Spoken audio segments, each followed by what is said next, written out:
রোশনাই আর রাজেশ ধাবায় এলে আরণ্য সেখানে হাজির হয়। আরণ্য রোশনাইকে বলে, রোশনাই তুমি কেন চলে এসেছিলে? চলো আমার সাথে চলো, আমি তোমাকে নিয়ে যেতে এসেছি। তখনই রাজেশ চলে আসে। রাজেশ বলে, আপনি এখানে কি করছেন? রোশনাই আমার সাথে যাচ্ছে। আরণ্য বলে, কি রোশনাই, তুমি রাজেশের সাথে যাচ্ছ? তুমি জানো না রাজেশ কেমন, ও কি কি করেছে তোমার মনে নেই? রোশনাই কিছু বলছে না, কারণ রাজেশের কাছে বন্দুক আছে। আর রাজেশ গাড়িতে বলেছিল রোশনাই যদি অরণ্যকে সত্যি বলার চেষ্টা করে তাহলে রাজেশ তার আশিককে মেরে ফেলবে।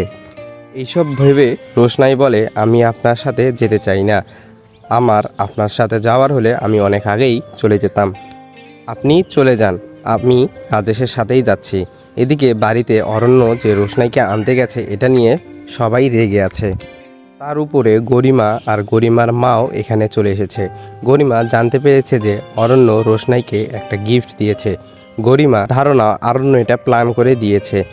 এদিকে অরণ্য যতই যাচ্ছে রোশনাইকে নিয়ে যেতে, রাজেশ ততই বাধা দিচ্ছে। রোশনাই কিছু বলতেও পারছে না। শেষমেশ রাজেশ রোশনাইয়ের দিকে তাকিয়ে তার বন্দুকে হাত দিলে রোশনাই চিৎকার দিয়ে ওঠে। রোশনাই বলে, আমাকে ছাড়ুন স্যারজি, আপনি এখানে কেন এসেছেন? চলে যান এখান থেকে। আমি আপনাকে ঘৃণা করি। আপনি আমার জীবনটা গোছানো পুরো উল্টাপাল্টা করে দিয়েছেন।